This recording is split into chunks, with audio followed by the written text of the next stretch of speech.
Today we're going through our shoe rotation as of October 8th, 2024, but more or less 2024 cross-country season. I think this is the shoes that we have been using or plan to use for the near future. Let's see, 4 different categories. I think we have everyday shoes or sort of easy long miles. We have our rest shoes, let's say. We have, as a step up from our everyday, a tempo shoe, just sort of harder workouts, really getting into it. And then our top shoes are going to be our race shoes, which you use for races, believe it or not.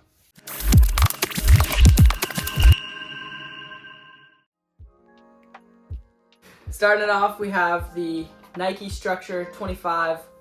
Basically, because my feet, when I run long or easy, they tend to pronate in. So these shoes just offer a lot better support and help give me good running form, I guess. And they're pretty comfortable. I wouldn't say they're very fast. So if you're trying to get speed, I definitely wouldn't recommend this shoe, but it's been really good and comfortable for just long miles and training. My first easy shoe, I'm gonna go with the classic. I feel like everyone, if you're a runner, you've had these before. These are the Pegasus, I think specifically Pegasus 39s. These I rarely run in, and lately I haven't really been wearing them too much, to be honest. But I used to wear these every day for many years. I wore these every day just as a school shoe, and then when cross country or track practice came around, if I didn't really want to change, then I wouldn't have to worry about it, and I wouldn't have to worry about forgetting maybe my practice shoes at home. To be honest, I feel like if you did daily train in them, they'd be pretty good, but I wore them so much, at school and everything, that I think the foam just compressed too hard, and whenever I trained in them, they weren't really what I was hoping that they would be. So could be a possibility to get injured in them. Yeah, but would probably recommend. They're pretty good, if you just want one shoe, I feel like they're pretty good. Most people would definitely recommend them. Anyway, these are the Nike Invincible Run 3s. High cushion for long runs. I would say probably over, 7 miles or so, whatever a long run is to you. Or recovery runs after race days, a shakeout, whatever.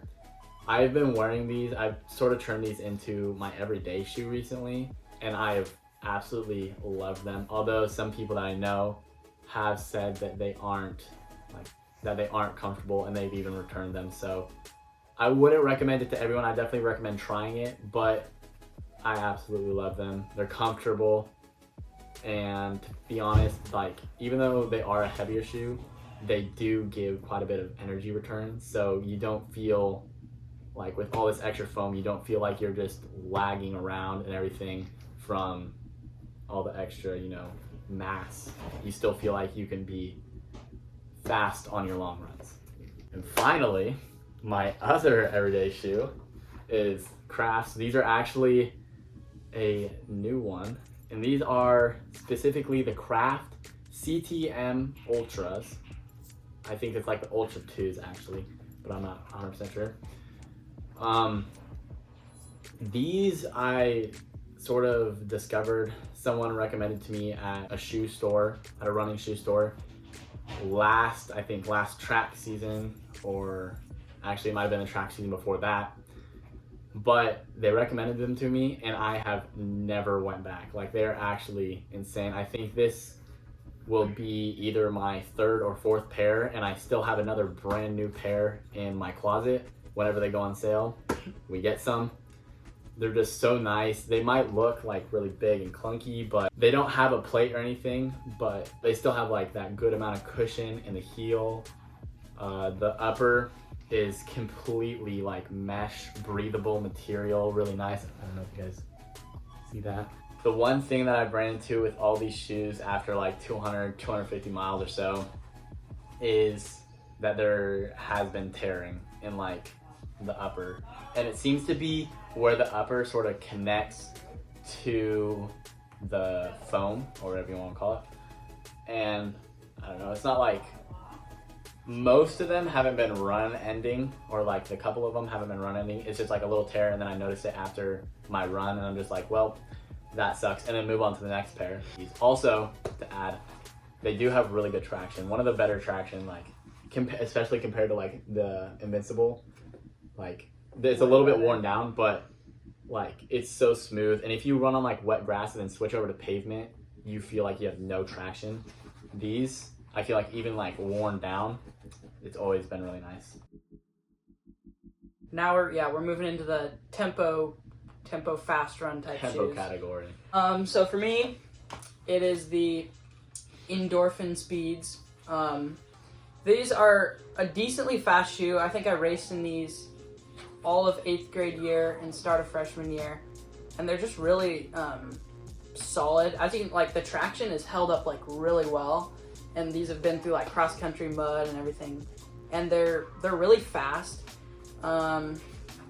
Compared to most race shoes, they actually do have like decent support even for being like mesh, I guess. I use them more for tempos, but as a race shoe, they're definitely a little bit heavier.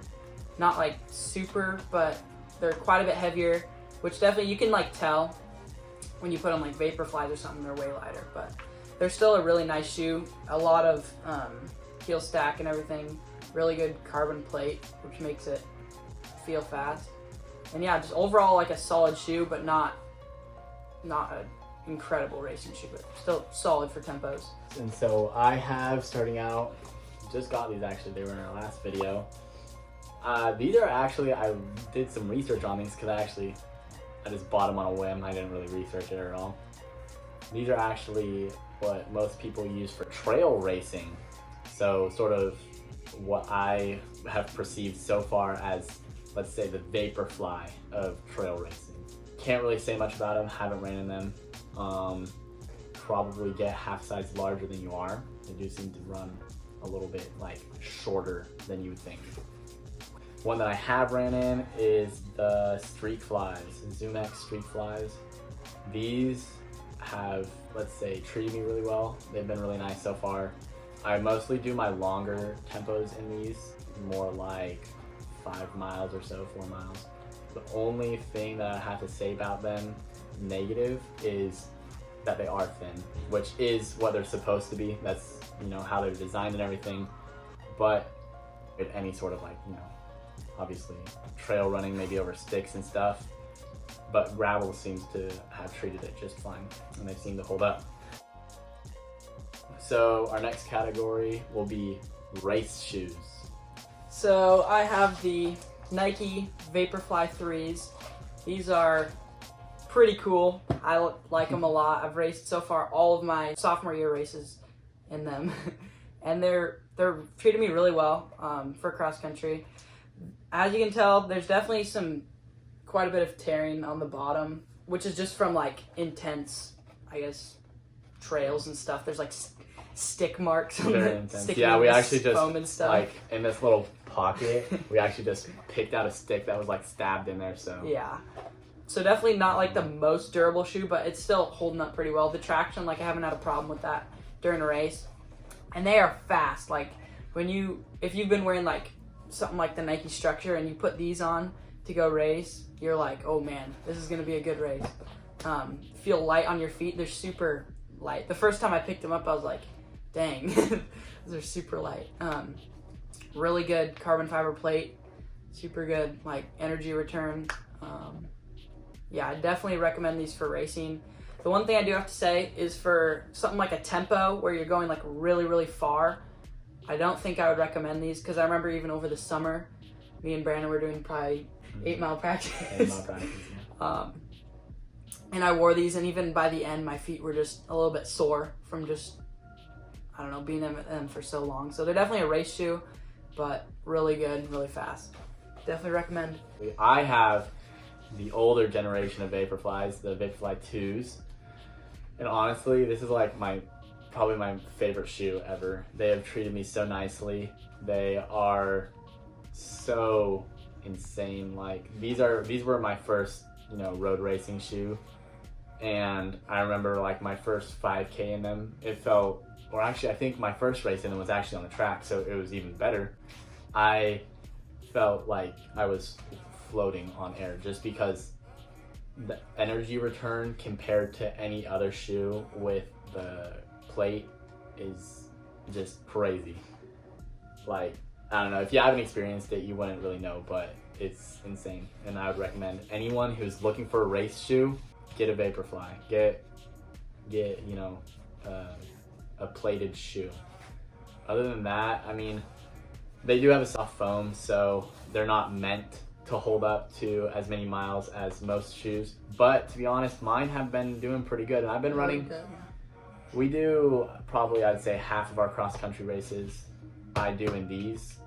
And I've also ran track in these, and I've done some road races in these, and they have held up pretty dang nice. So definitely worth the money, especially when they're on sale. These are kind of just some old spikes I kind of just got passed down, but they are the Nike Zoom Rival D, and I've raced cross country in them a couple times. Never seemed to have a super good race in them, so I don't really know what to say about them. I mean, they're spikes, they feel quick. Yeah, it's like 5 spikes. They're decently nice. It's a cool color, I guess, but definitely not a super high quality spike to be wearing. So this year I've kind of just been sticking to my Vaporflies. But yeah, Nike Zoom Rival Ds. Yeah. All right. I gotta show both of them. I have what I would consider probably the golden standard of distance spikes, the Nike Dragonflies. They're so nice, like running in them. They have the full plastic plate. Really nice. I do track and cross country in these. I just feel like cross country and spikes is just how it's meant to be. Sorry, David. I just feel like I feel so free, let's say. No real complaints. They're really breathable, really nice. Can run them sockless. I do that in the 400 for track. That's pretty dang nice too. That feels really good. I mean, the bottoms, durable, 6 spike pattern. The bottoms, these little, like, they come with plastic spikes, like sort of down here, that are supposed to add extra traction. And those, of course, get worn down more and more. Like on these, this pair is older. It is, you know, just basically flat right now. So yeah, the foam, I would say pretty durable, especially because like right below this foam, it's a really thin layer of foam, and then it goes immediately to the plastic. So it's not gonna get too torn up, and even if it does, it doesn't really matter. The whole story, since, you know, we're going over shoes, the whole story behind the mismatched ones is kind of unfortunate, but fortunate at the same time. These green ones I got my sophomore year for cross country, and I raced in them for cross country, and then I'm like, well, I kind of want some new ones to dedicate specifically to track, and then, you know, just keep running them as track shoes, and then keep my cross country ones as cross country. These are the ones that I got for track. Loved the colorway, loved everything about them. Like halfway through my season, didn't get to race in them too many times, not as many as I'd want to. And then off the start of a 1600 meter race, I was spiked right in the top of my shoe, and we'll probably, David can put up some pictures right now.